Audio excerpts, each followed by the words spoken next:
So to begin with, I'd like to ask the superintendent to just start out with some short introductory remarks about her hopes and the challenges we face in public education.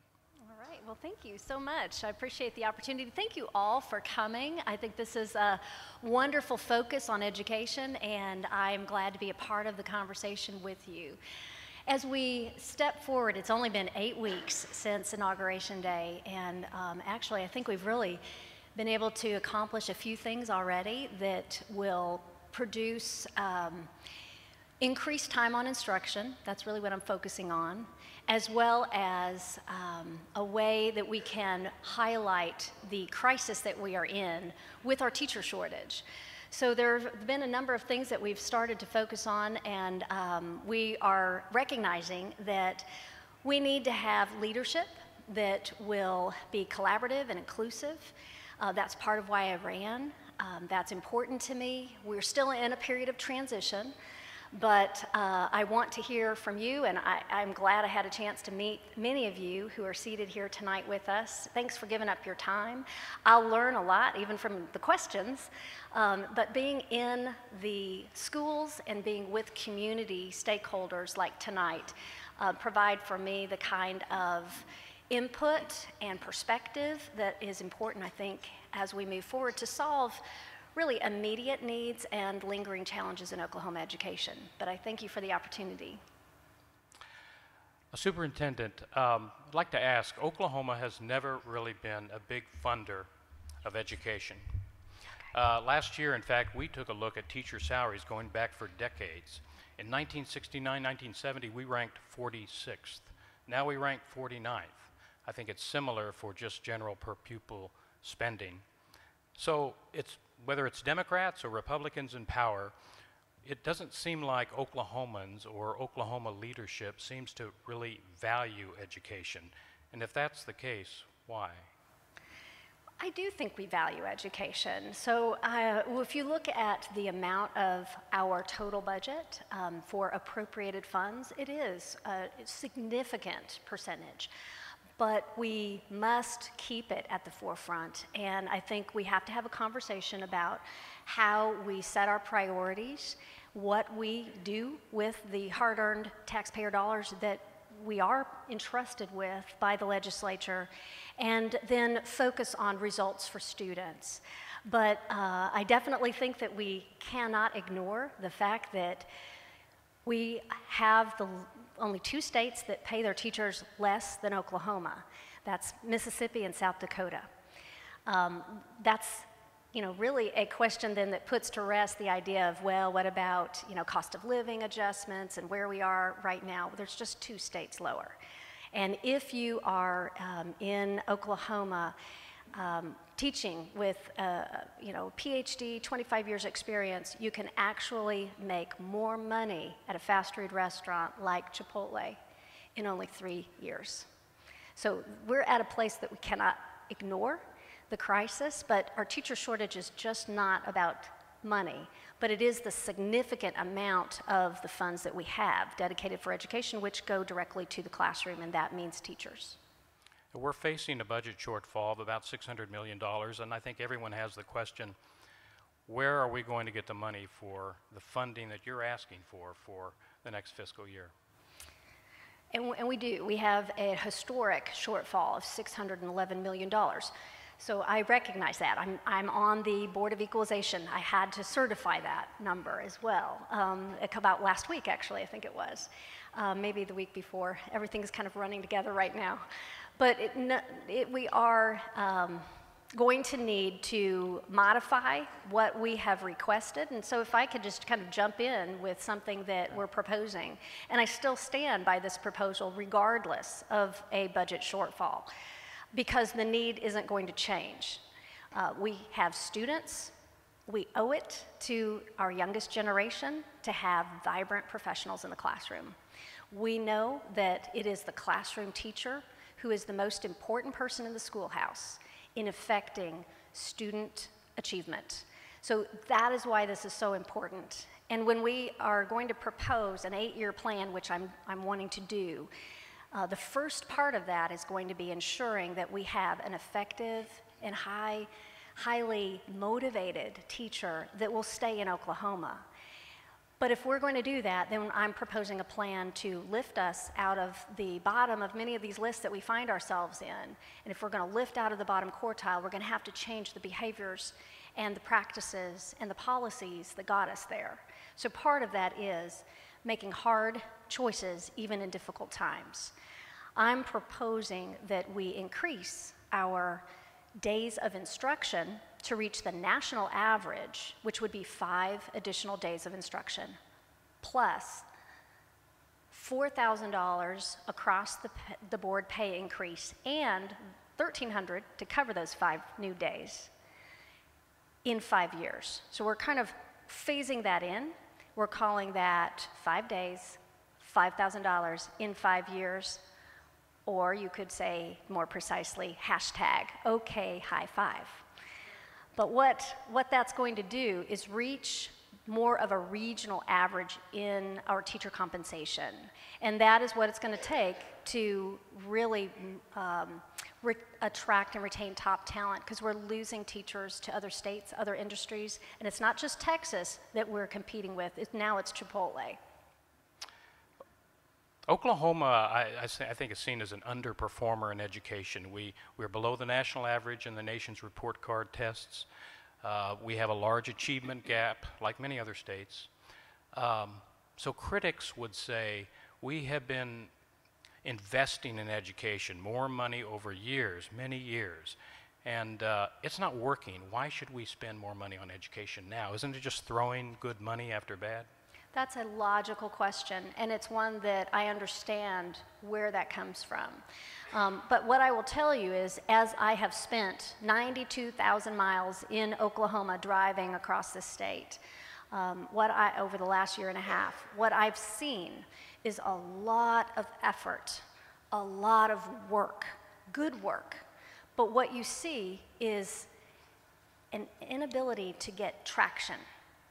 So we can't continue to mistake motion for progress.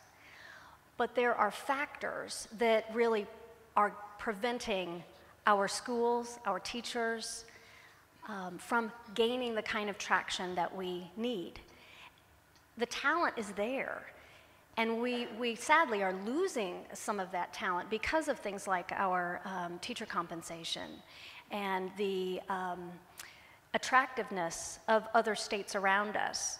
But at the same time, we are at, I believe, a tipping point that if we don't address this now, and we will need to invest because we have 40,000 more students, but we're operating on the same dollars, that cannot really help us in any way gain the kind of traction unless we address the needs of those students. Every child deserves to have a free and appropriate education, and I would say a first-class education, and I will fight for that.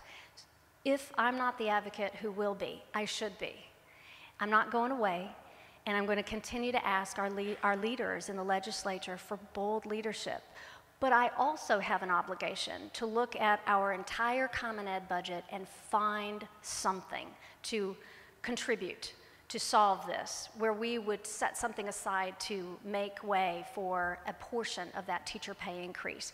But it is that important that it is going to need to also be a priority for all. And, you know, frankly, no one's coming to the rescue. Our kids are counting on us to get it right. And it's going to take continued focus and the will of the people to send that message to those who represent them that this is a priority for them. It is for me, and I'm asking for that help from you. You want to add 5 instructional days? Yes. Do you think that will move the needle on academic performance? I do. I absolutely do. Do the studies show that? Yes, and here's the thing. When you look at what is happening in the states that are spending time on instruction, rich instruction, then we're going to see the kind of improvement that they are also experiencing. We have one of the states who has the shortest calendar year. Then on top of that, we layer on additional testing and mandates.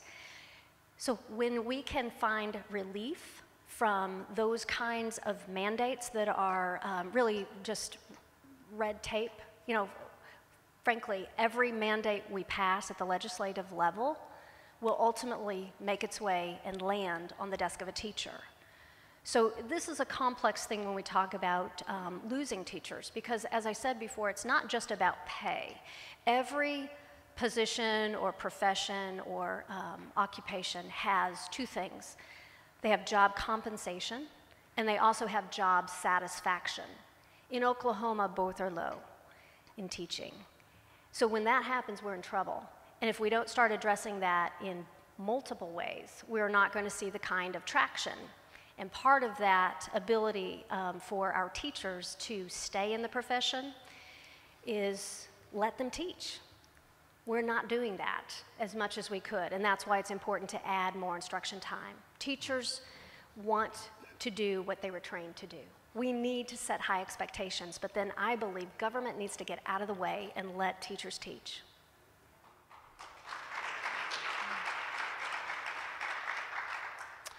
I'd like to ask you a question. In some states, referendums have passed that would sort of, you know, that would add a sales tax to fund education. Do you think Oklahoma should ever consider an initiative petition to impose a sales tax that would help fund education or increase funding for education while not letting it just supplement what's already there? Well, I think before we even have to answer that, we have to look at how we're spending the money we have, or I would suggest we look at the ineffective tax incentives that we do have. Those tax incentives that are effective, we need. I'm a businesswoman. I understand the need for that, and so do our business communities. But those that are ineffective, we need to review and eliminate. And if we do, we will have enough money to do what is needed in education.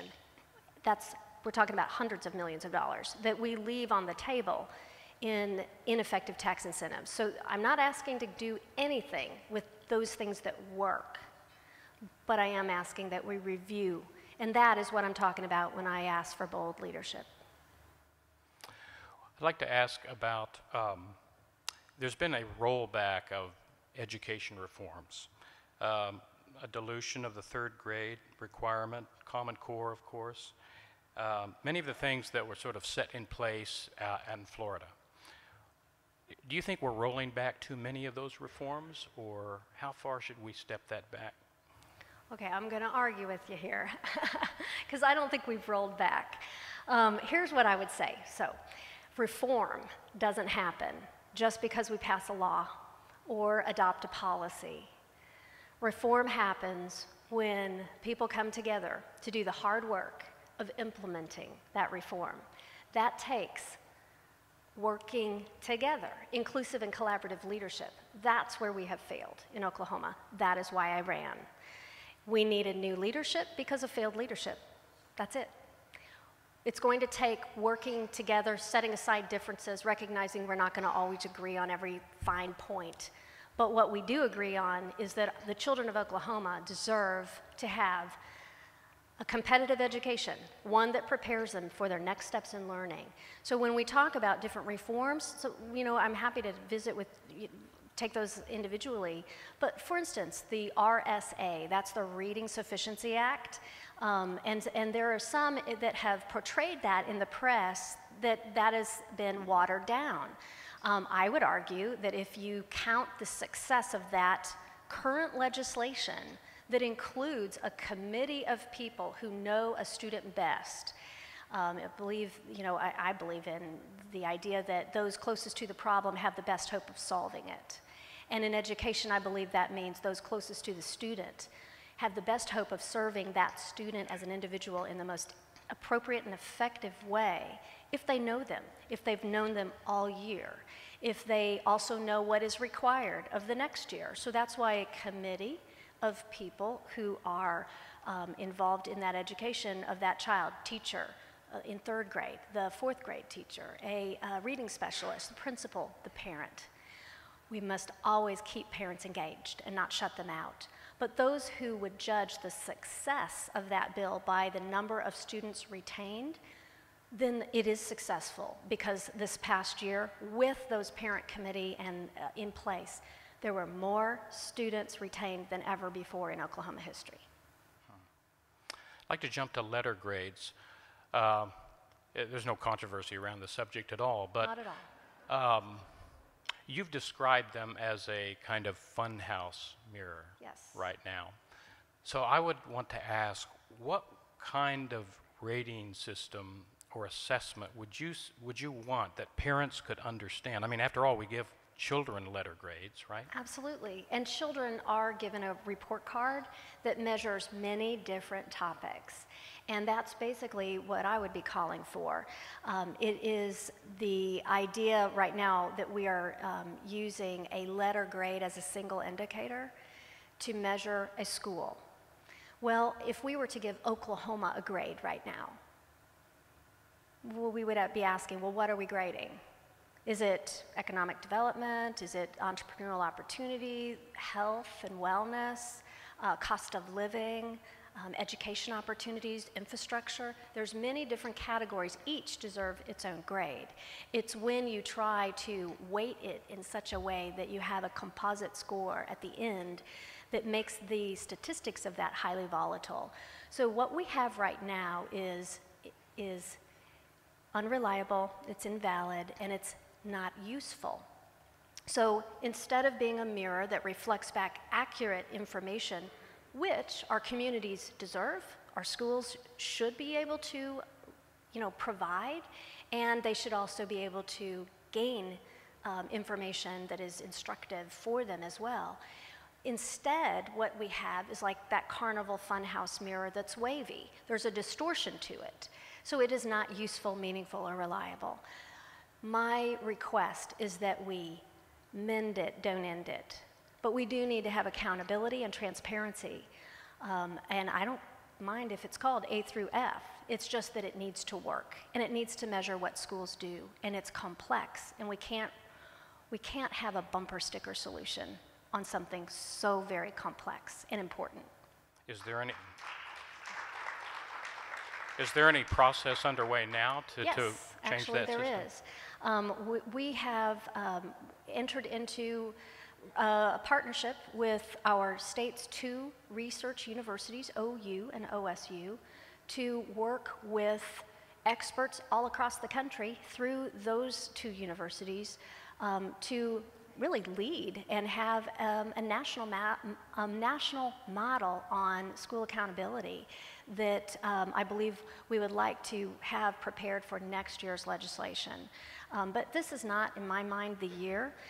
If we were to think about that 8-year plan of how are we going to achieve higher outcome and education, academic attainment for students, the first thing is to deal with teachers and have a vibrant professional in the classroom and solve that. Funding is an issue, standards are an issue. A through F is something that I don't believe is something we need to really be focusing on right now. My commitment is to act on evidence, not anecdote, not perception, as I've said before. And this is the first way we get there, is to have the confidence that what we are producing in that metric is going to be something that is truthful and like a mirror that reflects back key information that we need. Can't make good decisions if we don't have good information. I'd like to open up to questions to the audience. Again, we have two people with microphones. We have a question up front here. I have to disclose that I am a school counselor, and I've been in the homes of probably 2,000 black, white, Hispanic homes. Alone, I decided that I would encourage wherever I could for people to have books in their homes because I was shocked to see how few books are in the private homes of our families that send their kids to school. If there's one thing that we know that is related to high school graduation rate, it is the kindergarten word fund level of these kids. Will you, this is the question part, will you be able to step outside of the boundaries of your role, because nobody's ever done this before, to work with public TV, Cox Television, the Oklahoman, the various school superintendents around the school to do what we can do to increase the word fund that's being taught to our kids before they go to kindergarten. That's the #1 criteria. Will you be able to do that? So that preparedness is key, and that's actually how I've been. I'm an early childhood. I taught first grade. Reading is very important to me, and then also over the last 15 years, I've been working with international curricular standards, where I've had 4,000 students myself personally, and at any one time there's about 250 of my students are in 3 years old through kindergarten. Now it is the fundamental of just even vocabulary, we know through research, is a predictor of success academically.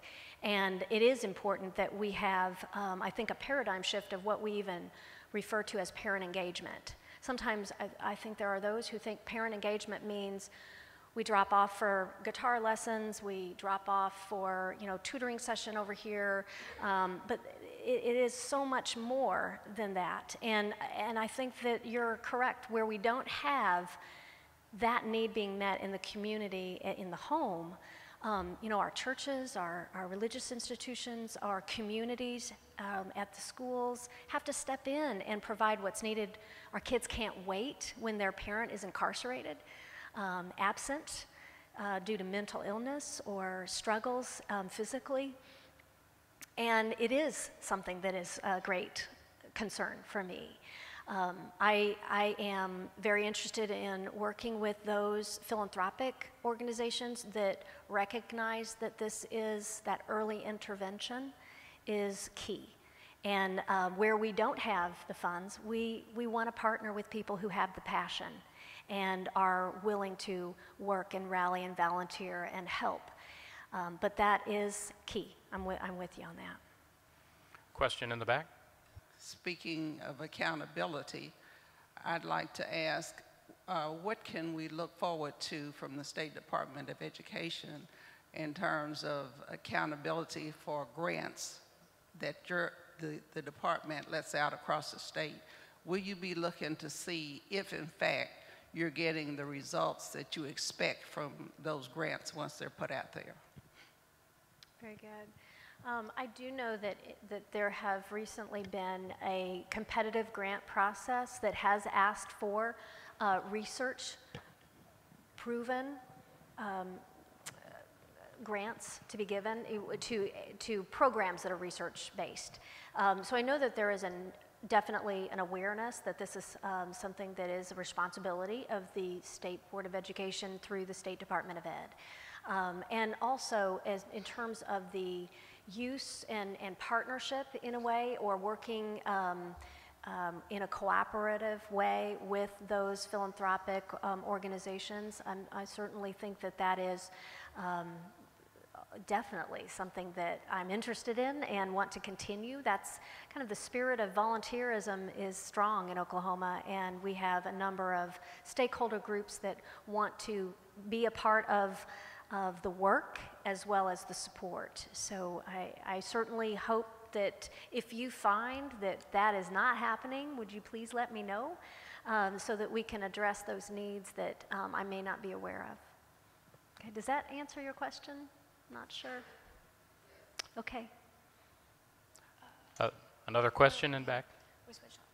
Hi, I'm Nadine Gallagher. I'm a teacher at Crooked Oak. I teach 6th grade English, and now I have a clogged throat. To piggyback off of what he said, retention, I think, is something that really needs to be looked at. I have half of my 6th graders read at below the 4th grade level, and I can teach anybody about a main idea and the plot and the author's purpose and figurative language, but if I sit you down and ask you a question about a passage that you can't read because you don't have the vocabulary or the skills to read at that level, we could go outside and play duck, duck, goose all day for all the good it's going to do at the end result, which determines if I'm a good teacher. And I can tell you today who's going to pass that test. And not that they haven't been in school and they haven't been learning anything, but they aren't learning when I get them at the level that they should be. And I don't know where that accountability has to end. The only person accountable at this point is me. And there needs to be accountability with parents. The ultimate thing in New Jersey, where I'm from, is if you aren't reading at grade level, you aren't going to the next grade. You don't get into 4th grade if you're not reading at the 4th grade level at the end of 3rd grade. And I don't know how I have 50 kids in the 6th grade I have some kids that are reading at the 2nd grade level. Well, that's a good question. I mean, Yeah. how do you hold parents more accountable? Teachers take a lot of the blame for, say, a lack of progress, but if it's not happening at home, what can they do? Well, we really want to focus on the student, and we really are certainly not able to control what happens outside the home, in the home, but what we can control is what happens in the classroom. And definitely, I think you've hit on some really important points about reading particularly. Again, if we were to look at what the research says, it says more success comes from targeted instruction, not necessarily from retention. If we have students that arrive into the state or arrive into a classroom with high mobility where those students are gone, again, off to another classroom somewhere, sometimes that contributes to not really being able to address with sustained strategy for students, and these compound problems for kids. Homelessness. I had a statistic given to me actually yesterday with a group that we were meeting with at the State Department, and I was pretty stunned to hear, we were meeting with all of the different offices within the State Department of Education.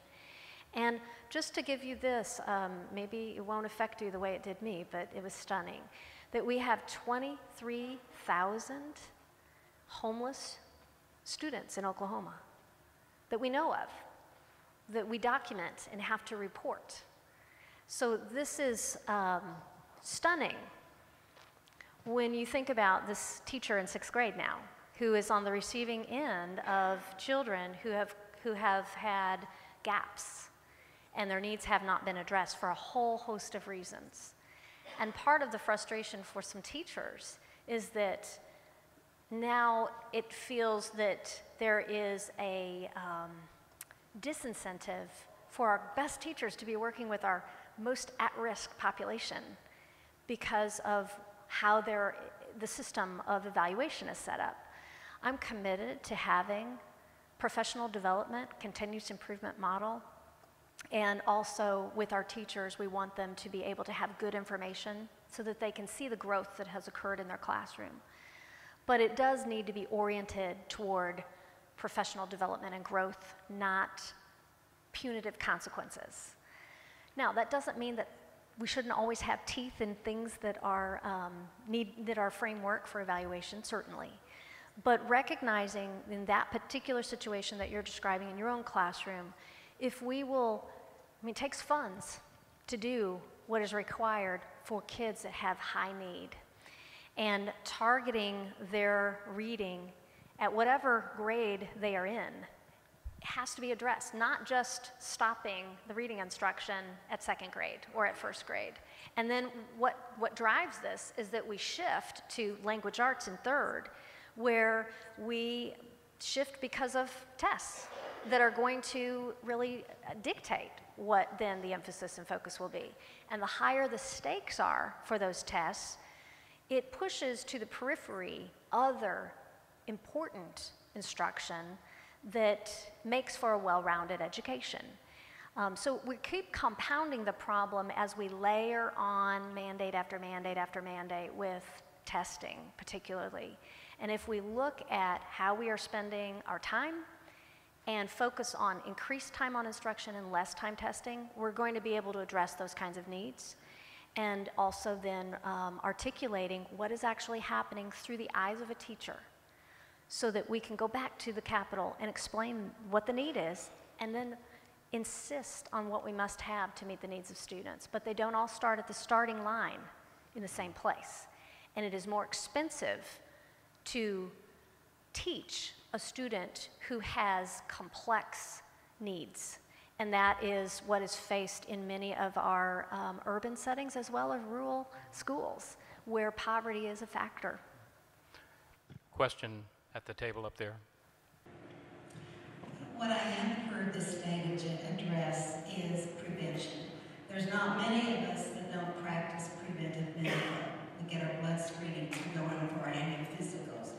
Why do we not talk? And maybe in your plan for 8 years, there's a preventive course. If you start in kindergarten with full-time reading coaches, instructional preventive teachers, and this is money in addition to the classroom teacher, then by the time they get to 3rd grade, they are going to be reading. Because statistics show us if you retrain them in the 3rd grade, they are more likely to drop out. And so I have not heard anybody address the funding. And I have seen that work where I had 3.5 as reading coach, interventionists who took kids from K to 3, and then we had 4 and 5 for 30 minutes each day for a reading instruction, a preventive program that got them on track. But I'm not hearing that in this state. You're correct, absolutely correct. And I agree, and there is abundant research to support your statements. And that is my job, to continue to be an advocate for what is needed so that every child, 688,000 of them, succeed on my watch. And that's on your watch too. This is going to take community will to keep it in the front of the conversation. It is so easy for things to just be ignored in education. And there is a cost associated with a strong and successful education when children don't arrive to the classroom ready to learn. There are a lot of reasons for that. We can't control all of that, but what we can control is what we do in the time we have them, and call upon those who can provide additional support beyond the classroom as well as in it. And it is about keeping it, elevating an awareness of what is occurring and what the need is. And that's what I believe I need to do. And not blaming the teacher who is charged with solving this very complex problem times 25 or 30. I have a question. You mentioned on your watch.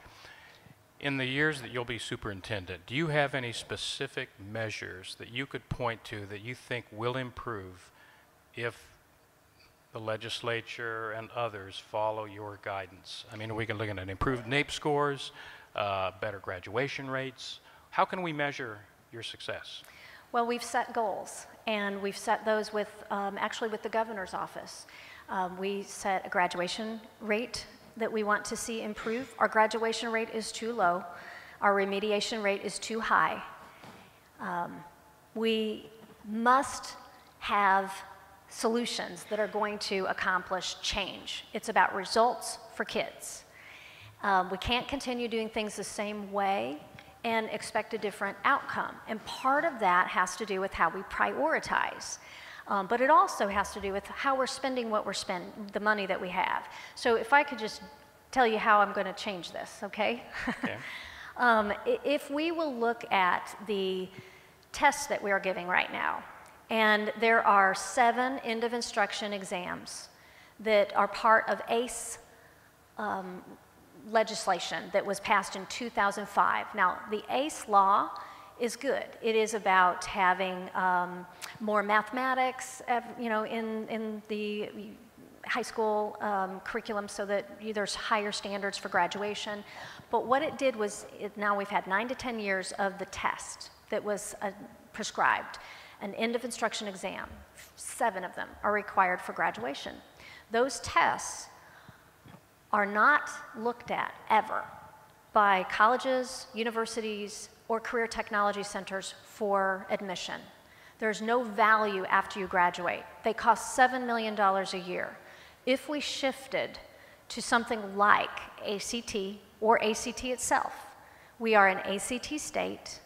Higher Ed Board of Regents determines what their tool across the state will be for measuring high school, college, and career readiness. And this is something we're already going to require in our state. That would save millions and millions and millions of dollars every year that could be redirected toward early childhood, that could be redirected toward kindergarten, first grade, second grade reading. It would free up time, and there would also be something that has value for our students individually as their scores increase. Economic impacts would occur for students with scholarship opportunities. We would eventually continue to see our whole state's scores lift, but I have to tell you, as soon as all students are taking it, our scores are actually going to drop. So be prepared for that. They will, because there's 25% that aren't taking it at all. So when those 25% start to take that, ACT told us, be prepared. Your scores will drop. Actually, ACT is something that our state has 75% of our kids taking right now in public school. Now, the head of ACT, though, has said that the test was not intended to be used for these purposes, not for accountability, for sure. So how can we That's right. make that so work? Here's what ACT has said, that ACT was never designed to be a cut score that you get one score to graduate, all right? So that's not what we're asking for. What we're asking for is that you look at the sub-tests. There are 4 of them. There's math, English, reading. Those are all content tests. Science is not. It's science reasoning. It's not content. So we would need to add, just like ACT has a writing test, they also have a suite of science tests, biology, physics, chemistry. We would probably want to suggest biology because we have a biology EOI, and we're already geared up to teach biology all throughout the state. So you add that, you could give the ACT suite of tests, which also could, the work keys is part of ACT, and you have a sliding GPA, then you have your multiple measures, which is what research has shown is the best predictor of high school preparedness and readiness for next steps in learning. And you put those together, and we would be able to do that for $2.5 million when you add in that extra science test that's part of the ACT suite. That is, again, millions of dollars, and you multiply that over the years, and we have tremendous precious dollars that we could spend for our children earlier to get them ready. But ACT is on board with what we are doing, and they've had a seat at the table in this idea. And it is something that should be reviewed, and I am in support of a test that has value after you graduate. In fact, ACT would have value for the rest of their life, because when you go to apply for a job, they ask for your ACT or SAT score. So this is, I think, a win for all students. Have a question here. I'm a 16-year special education veteran. Every day there are more special needs children that are identified on a day-to-day basis by school psychologists. And there are these students and individuals, they are in general ed classrooms, and they either have learning disabilities, they're emotionally disturbed, or they have mental illness. And now the special ed teacher attrition is getting higher and higher. We have fewer teachers that are certified to take care of these children because the special ed teacher attrition rate is just growing through the roof. How could you address this problem? How would I address the problem with the shortage of special education teachers? I mean, this is, again, only compounded with a teacher shortage. Part of this is going to, expands even into general ed, because we have a situation right now where we no longer give modified assessments in Oklahoma. And this takes a new strategy and a new approach. We had a meeting about this today, actually, at the department, how we really need to be focusing on the general ed teacher in preparing the student that is a special education student as they are moving forward and as it relates to assessments. And this will take a shift in the way we train, but it has to go beyond just those who are special education certified. I am very concerned that we are having provisions in place to fill a position that is not filling it with a quality applicant that has the pedagogy that is and the legal appreciation for the most at-risk population when it comes to learning, and the needs that are, and frankly, federal requirements, legal requirements at the state level as well. That is a concern that I had coming into this office, and that is something that we are going to address here in the department, but some of that's going to have to be done also through legislation. So it is on my radar, and it is certainly something that is close to my heart. I've spent 19 years as an advocate in special education IEP meetings. So this is something that is a great need in Oklahoma, and so I appreciate your comment and your question. A question up on the mezzanine level. Ready for me? Yeah.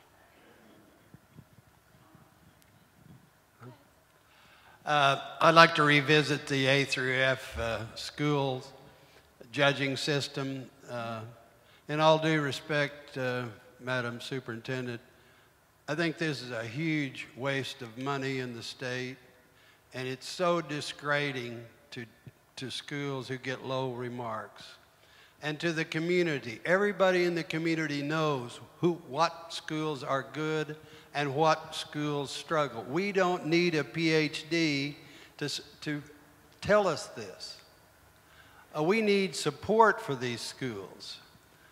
It's so demoralizing for these schools to get this in the newspaper. And your veteran faculty has been struggling for decades to teach these children. The parents are so embarrassed to see their schools. They can't change, no matter what the choice people say. They're there. So don't you have a better alternative than this to help these poor schools? Well, and that is actually, I think, the plan. You know, the plan is to be able to meet the federal requirement, which is part of our waiver right now, and we'll see what happens with the ESEA reauthorization in Congress. But we are certainly required to have an accountability system. And I do support transparency and accountability, but what I don't support is having something that labels children a failure. Children wear that label that their school gets. And if there is, I think the greatest breakdown in that particular system is when you try to reduce something, again, as I mentioned, to a single indicator, that single letter grade. It should be about those topics. We should know what is working well and what isn't working well so that we can support it, not so that we can avoid it.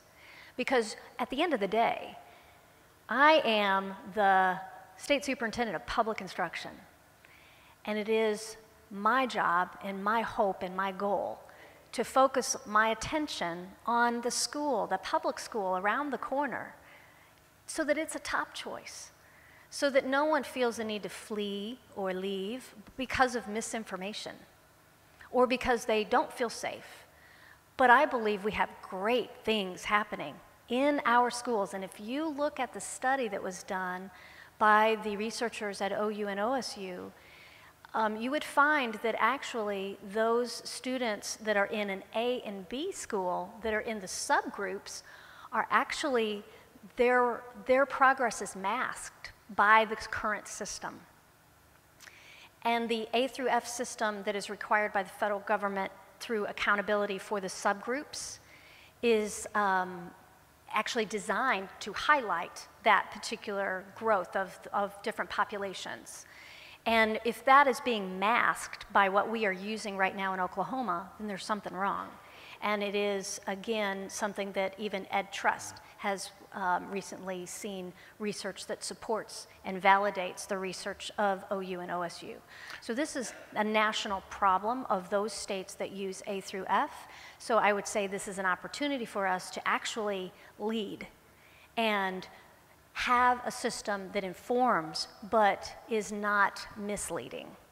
Is there a state that you could point to that whose grading system or assessment system you like for schools?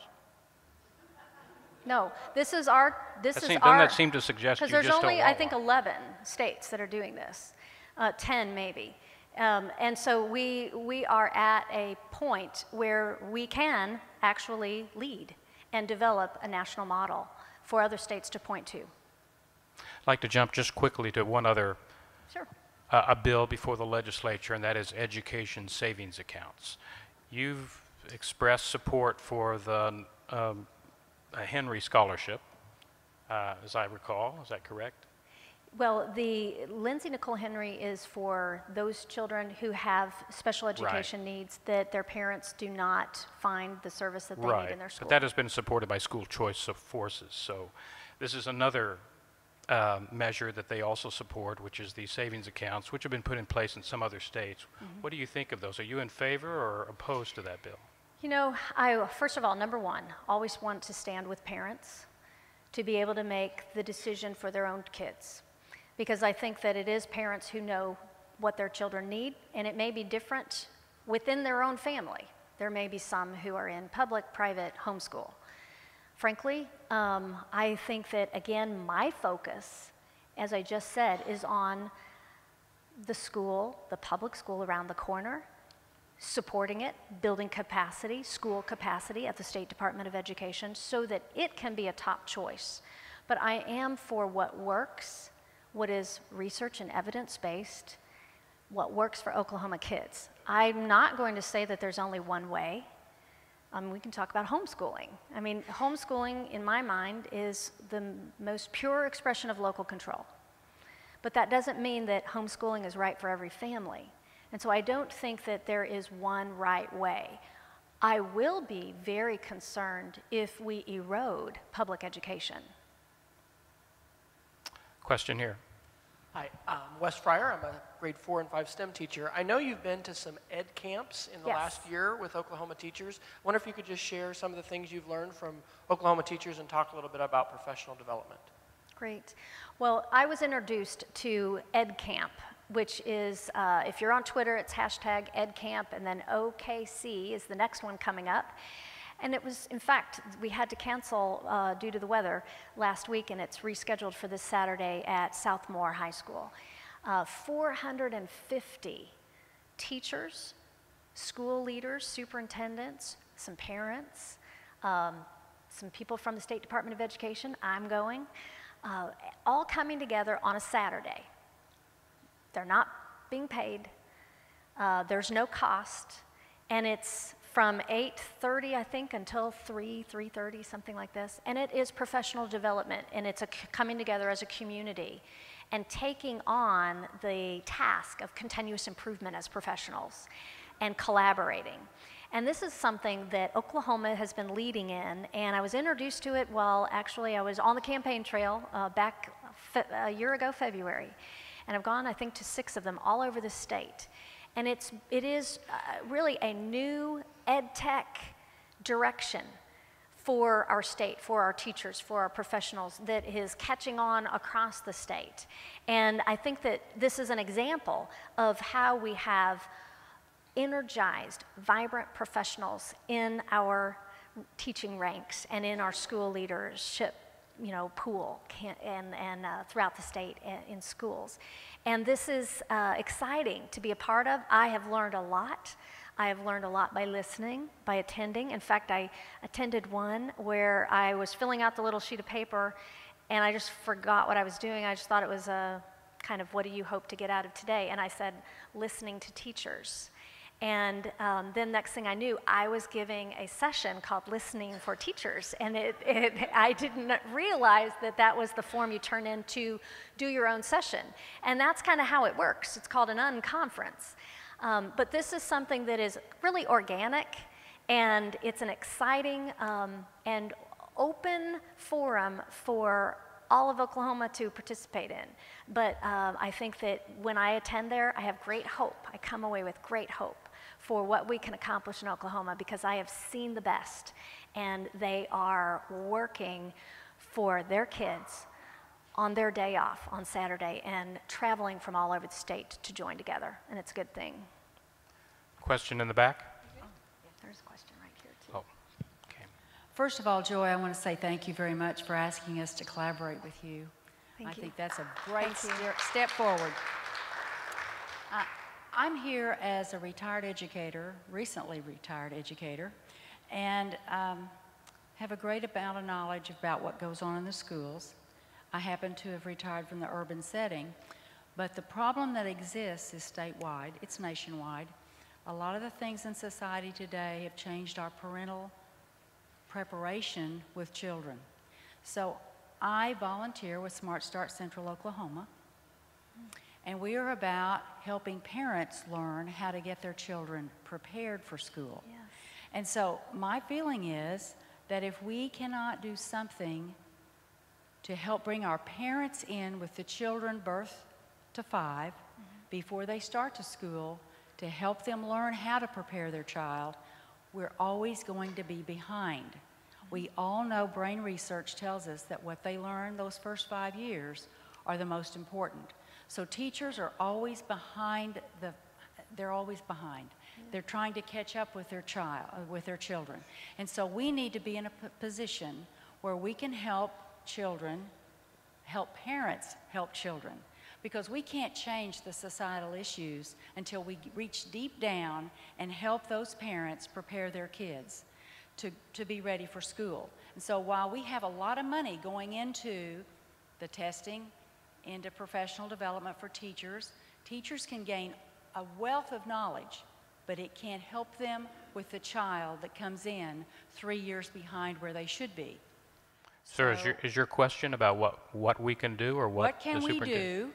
How can we support positions like Smart Start Central Oklahoma, which we have money from the state and community partnerships, and we go into schools, and Smart Start in the schools right now has children come in with their families before school age, and we work with those families, but it's a very minuscule amount of people that get that, and so we need to do more of it. And Early Birds does it on Saturdays when we help parents.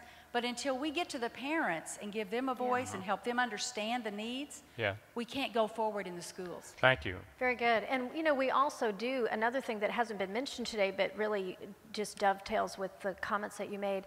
We have a large English language learner population as well. And we have parents that want to be able to help, that are ready to support, and yet they are not equipped to be able to help with some of the English reading. So again, layers of complexities here. There are great examples of how we have had success. I know here in Oklahoma City, WizKids is very, very successful, coming together through congregations in the religious sector who are volunteering. I know in Tulsa there is a wonderful, I was witness to this at Eugene Fields Elementary. Reading Partners is another program that's similar. And it requires a volunteer once a week for 1 hour. And it is very scripted, but they are in a room where they're all together with their child. And they have actually seen incredible growth on the reading scores that the state is giving on these state tests. But more importantly, on reading tests, because the state's third grade reading examination in the past, at least, has not been a pure reading test. So we need to be very careful how we describe that. But we have documented success. Now we need to scale that up and really deliver that across the state where there's need.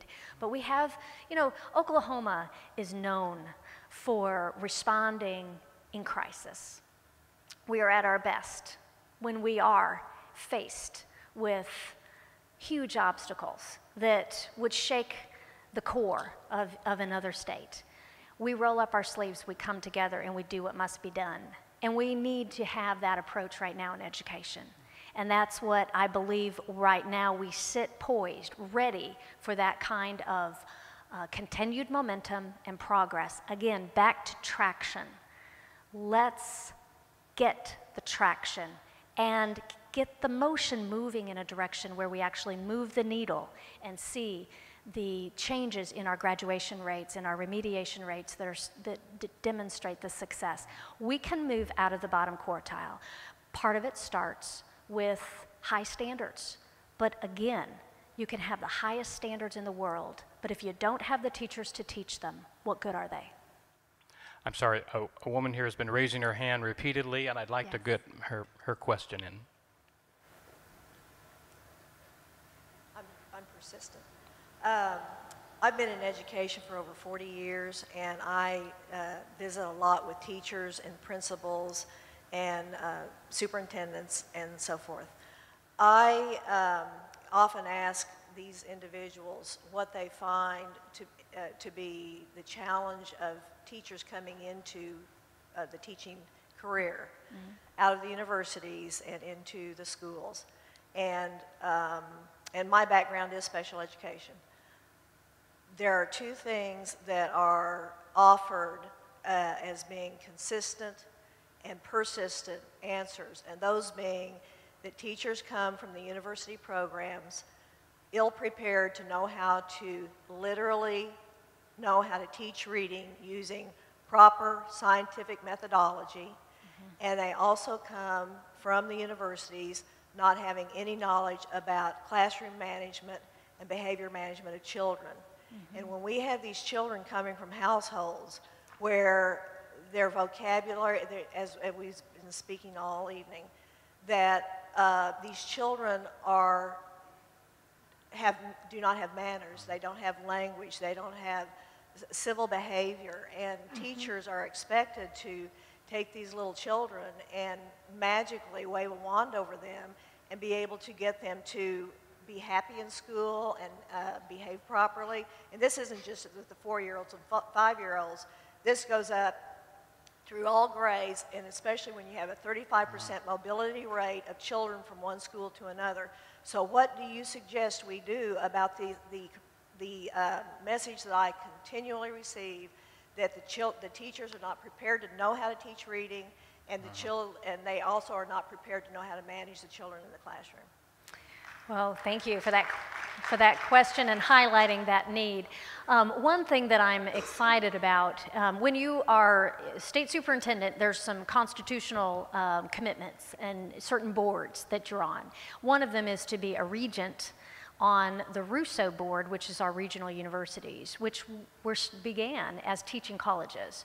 So there are 6 in the state, and every 6 weeks we meet, the regents meet.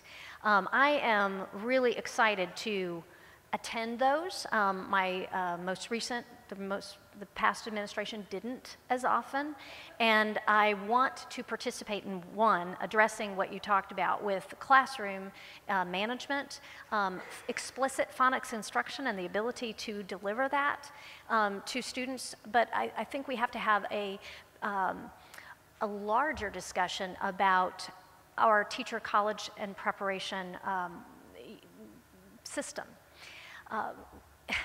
You know, if we were to think about how medical careers are prepared with a time of mentoring, residency, where there's actually like teaching university hospitals, where, I mean, imagine if there were ways we could have some discussions about how can we do this, where we have the best districts that are training those teachers who are coming out so that they see best practices lived out in front of them, that they are matched up with a mentor teacher pre-service, but then also once they're in the classroom. And there used to be programs in Oklahoma that did that, but they were cut because of funding.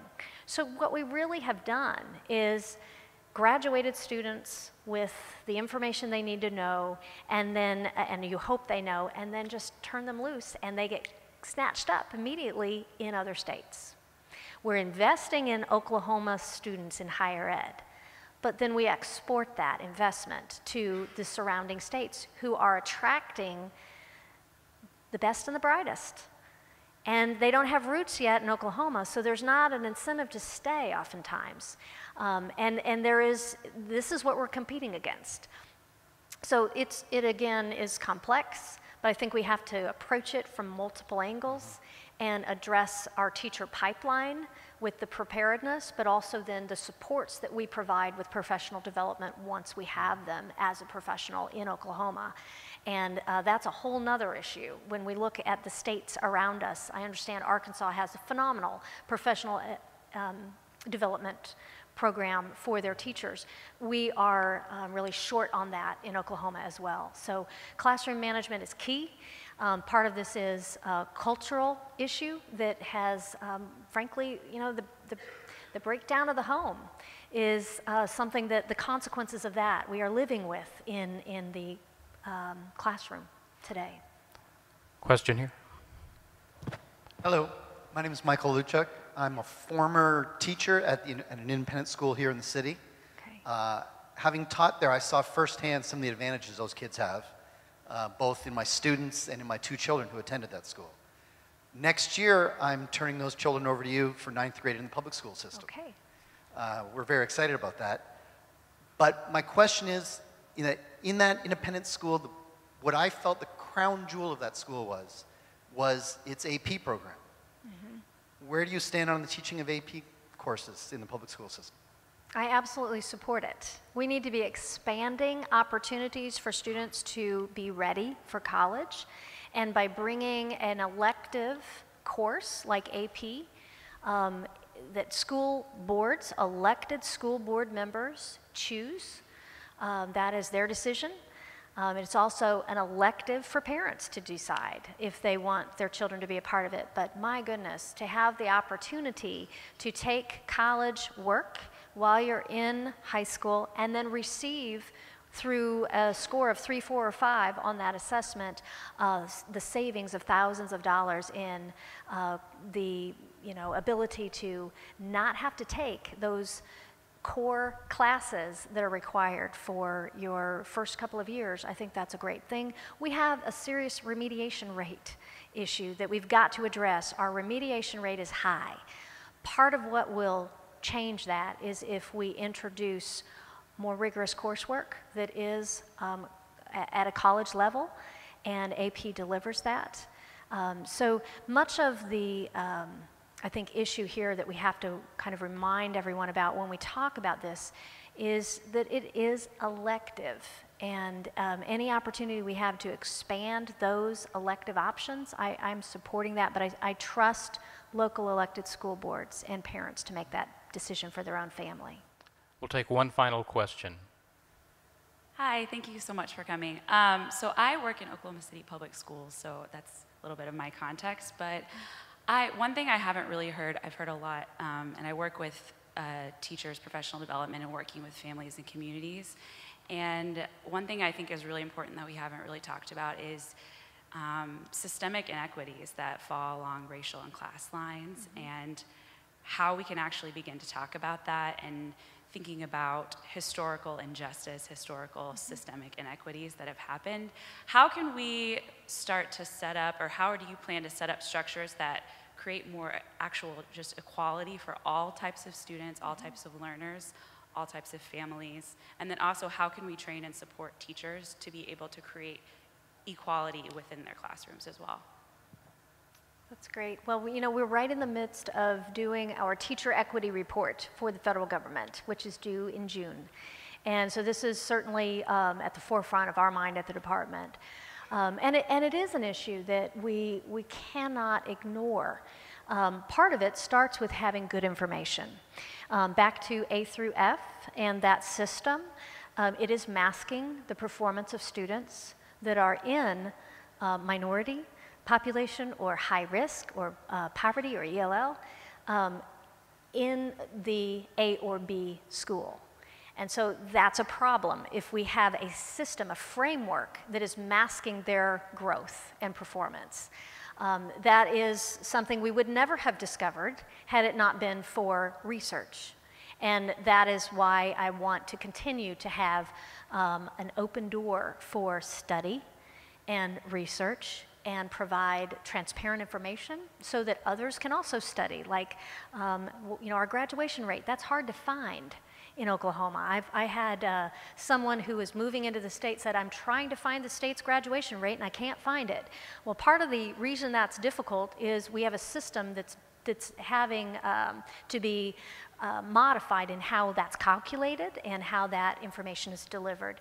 So I'm interested in providing those kinds of transparent information that is public, that the public should have and not have to file a open records request to be able to gather. Then we can benefit from the work and research of others as well. But at the same time, we always need to couch the interests of the public with the privacy of students. But at the same time, I think what we're talking about is aggregate information about population groups.